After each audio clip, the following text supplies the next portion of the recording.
The two leaders of the tournament, Timur Radjabov and Alexander Grischuk, made a draw, but it was a rather intense and interesting game. Can you please tell a little bit about it? It seems that, Alexander, you chose some sharp opening.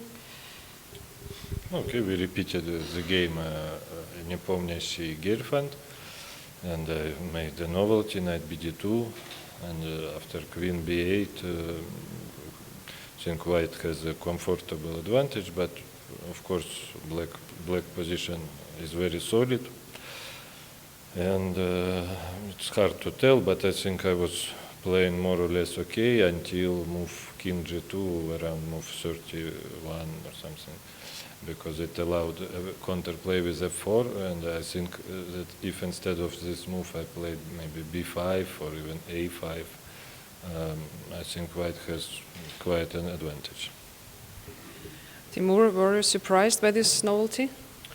Yeah, I just wanted to surprise actually myself, Alexander, but still, yeah, I knew this idea, but in general I didn't really study much this knight b2 move. Somehow I was more concentrated on knight a3, which is also a possibility. But yeah, okay. But I saw the generally what black is doing in these positions. I mean, it's very normal usually. And after knight a3, also queen b8 is the move. So I was just following more or less what I was supposed to do in the other lines. So yeah, at some point I saw that I'm okay, but I don't know. Maybe I shouldn't take on c4. Maybe it was too passive to play this position. Somehow I saw that I'm consolidating with my pieces, and in the game, okay, it's very comfortable to play because I mean you don't need to use a lot of time with black. I mean you can just go around and white should show something. But in general, I think still black is on defensive. At some point I didn't like much my position, but so I started to play more to gain the time advantage, which would be at least a compensation for the position. So I've tried to stay, you know, with this queen e6, queen d7. I don't know. It was maybe the way I did it was right, because the only compensation for the position was time. So in general, at some point, yeah. It did tell, so yeah, I was able to equalize, but yeah, I don't know. I mean, I was on the defensive. It wasn't such a pleasure, but okay. Anyway, I'm happy about the result. Well, now you're both sharing the first place, so coming to the closer to the end of the tournament, it's 3 rounds to go. Hare Krishna won there.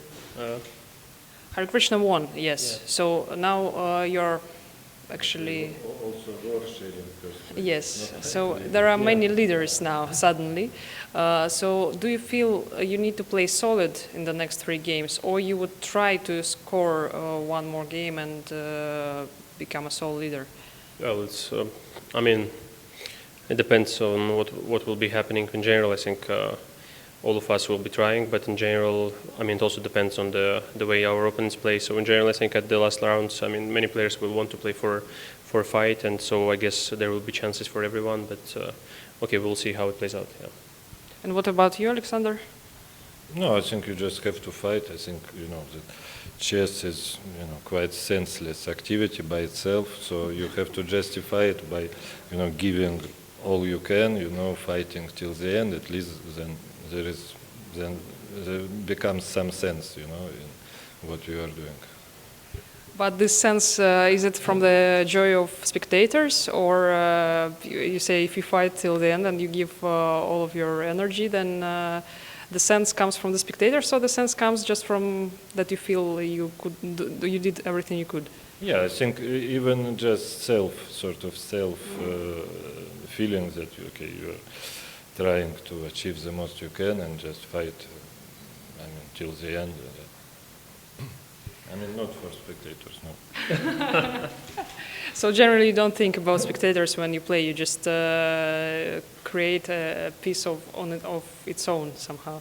Well, and what about you? you? It also depends, because it's the part of the qualification cycle beside everything. It's not, you know, the Amber tournament where we could sacrifice 5 pieces in you know, in drawish position and stuff. So I mean, for example, in our game at the end, it's still playable. You can do plenty of stupid things with both colors, but in general, we also have to think that it's a part of the cycle, and it's quite, I mean, quite a part. You know, it's very close to everything. So yeah, I think it's yeah, it's true. I mean, you have to fight till the end. Everybody will be fighting. I don't think it will be an easy walk for anyone. So it's interesting. Yeah, but also there are no spectators, so I mean, I cannot think about the thing that does not exist, you know? Yeah, but there is online, yeah? Yeah, but there are always people who watch online, and of course a lot of people, they replay your games after, and they learn a lot from them, from the games. Well, so anyway, for spectators or not, but you're doing very good, and I hope you continue this creative chess. Thank you very much. Thank you.